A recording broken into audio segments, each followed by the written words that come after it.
Upstate Medical University in Syracuse, New York, invites you to be the informed patient with the podcast that features experts from Central New York's only academic medical center.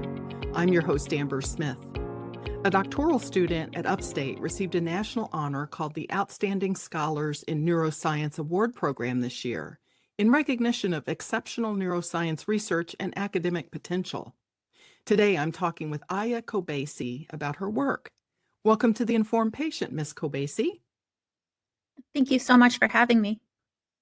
I understand you work in the lab of Professor Wei-Dong Yao, who nominated you for this award, and that you focus on a particular type of frontotemporal dementia. I'd like to learn about your research, but can you start by describing for us what frontotemporal dementia is? Yeah, so frontotemporal dementia, or FTD, is the leading cause of presenile dementia, so under the age of 65.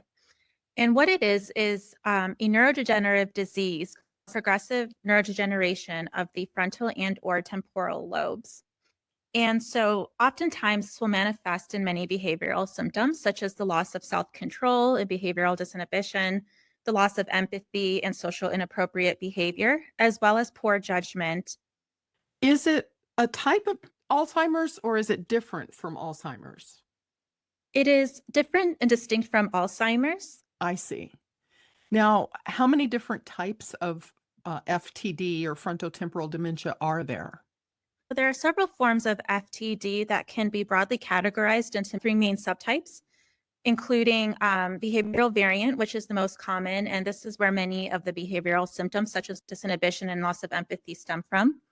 We also have FTD, such as primary progressive aphasia, that affects language, as well as FTD that affects more movement disorders. In many patients, FTD is also co-localized with amyotrophic lateral sclerosis, or ALS, as well.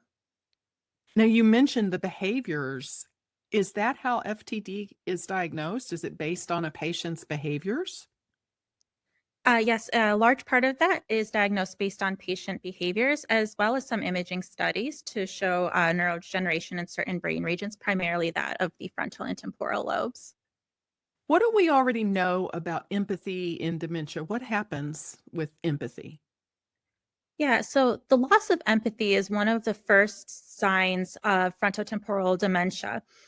And one way that family and friends can notice that in someone is that their loved one seems different in terms of their personality. So, for example, someone who otherwise is a very kind and generous person will start to become rude and lack generosity towards others. And so, in terms of the mechanism that underlies loss of empathy and dementia, actually, it's an area that is being researched right now since we largely don't know what causes it. But so far, we have found, including our own lab, that loss of neuronal function in the cortex can underlie loss of empathy symptoms. Do you have any theories about why that may be lost in the frontal cortex? Does something happen? Is it a head injury, or what would make someone lose or have trouble in that area of their brain? Yeah, so it can stem from damage to the cortical areas. So, for example, that could be an injury. It could be also some pathogenic facets that comes with certain types of dementia, such as the presence of abnormal protein aggregation in neurons that cause problems with cell function. So, if I understand correctly, these behaviors, friends or loved ones might notice this, and that might be the first symptom. I mean, you wouldn't necessarily know the person is developing dementia until you see these symptoms and bring them to the attention of a primary caregiver, right? That's right. Often the caretakers of those with FTD are the ones that bring up concerns with someone's behavior, and loss of like empathy, a change in behavior are oftentimes the first symptoms to be noticed. And since these are tough to actually know what's going on, FTD is oftentimes misdiagnosed at the early stages as well, since many of these symptoms are also shared with other neuropsychiatric disorders as well. So, is the loss of empathy, do you always see that in FTD? Because that can show up in other types of dementias too, right? That's right. Yeah. So it's quite prevalent in FTD. Not every single FTD patient has loss of empathy, but it is a very common symptom. And then also other dementias, for example, can also show loss of empathy, such as later stages in Alzheimer's. That's often a symptom also reported. This is Upstate's The Informed Patient podcast. I'm your host, Amber Smith. I'm talking with Upstate doctoral student Aya Kobeissi about her neuroscience research. Now, how did you get involved with exploring FTD and the role of oxytocin? Unfortunately, there's not many treatments and there's no cure for FTD. And the loss of empathy is arguably one of the most distressing symptoms for both their patients as well as their loved ones. So we were very motivated to try to find some type of medication or therapy that can help the quality of life for these patients as well as their caretakers. So that led us to our journey of trying to figure out, why does loss of empathy occur in the brain? And then once we figure that out, how can we develop treatments in order to target what's going on at the more molecular level in order to restore empathy in patients? What we found was that oxytocin is a new and potential compound that can be used in order to restore empathy.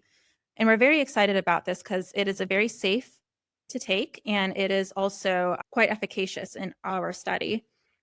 Oxytocin is actually a neurotransmitter that is responsible for promoting social bonding, as well as trust and altruism in humans. And because of these properties in terms of promoting positive social relationships with people, we hypothesized that if we gave it to those with FTD, then perhaps we can also induce the similar feelings of social bonding and trust and altruism in order to mitigate the negative effects of loss of empathy. Now, I've heard about oxytocin when you hear about the mother-baby bonding, but I didn't realize it was used in other ways as well. Do both genders produce oxytocin? Yes, both genders do produce oxytocin. And yeah, that's a good point, because we often think of oxytocin as what's called the love hormone, which is true, but it also does much more than that too. It's very important for regulating both maternal as well as parental behaviors. It's important for development, and it's also implicated and released when we actually have social interactions with other people that are positive in nature. Now, how does its production change over a person's lifetime? Because I know hormones fluctuate. Does this, did you call it a neurotransmitter? That's right. Does it change too? Does its production or its amount or its quality change over a lifetime? Yes, it does. In certain people, such as those that are going to have children, it will change during pregnancy as well as childbirth. So, for example, we see a dramatic increase during childbirth of oxytocin. That's really important for that process.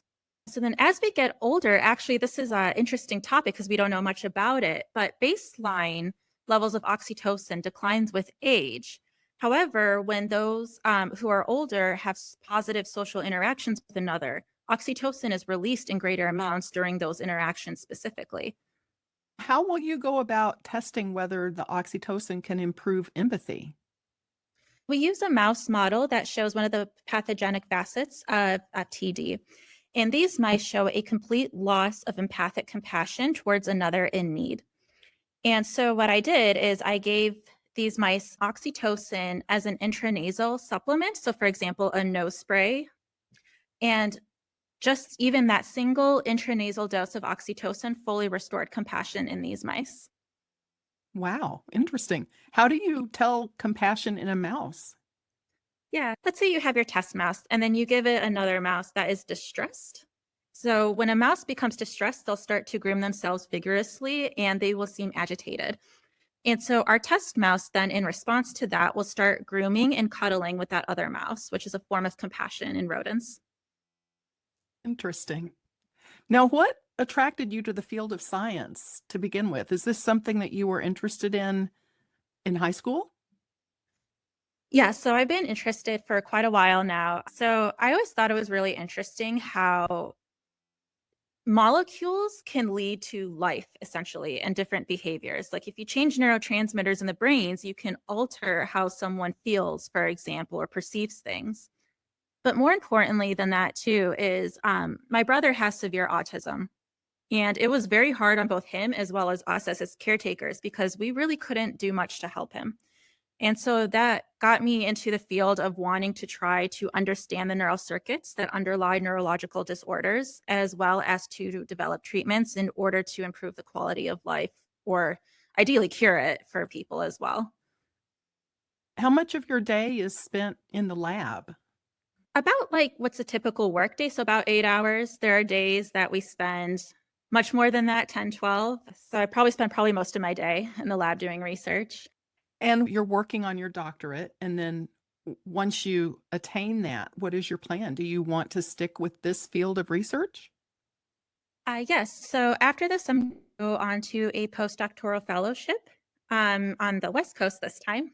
And I hope to one day become an academic track professor. What do you like most about being a scientist? I like the challenge of it.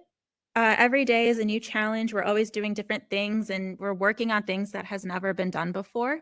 I also like the fact that our work helps people in a very significant and important way. And ultimately, I do what I do in order to help others.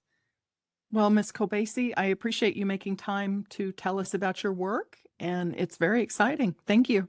Yeah, thank you so much for having me. My guest has been Aya Kobeissi. She's a doctoral student at Upstate who received a national honor called the Outstanding Scholars in Neuroscience Award Program this year in recognition of her exceptional neuroscience research and academic potential. The Informed Patient is a podcast covering health, science, and medicine brought to you by Upstate Medical University in Syracuse, New York, and produced by Jim Howe, with sound engineering by Bill Brokel and graphic design by Dan Cameron. Find our archive of previous episodes at upstate.edu/informed. If you enjoyed this episode, please invite a friend to listen. You can also rate and review the Informed Patient podcast on Apple Podcasts, YouTube, or wherever you tune in. This is your host, Amber Smith, thanking you for listening.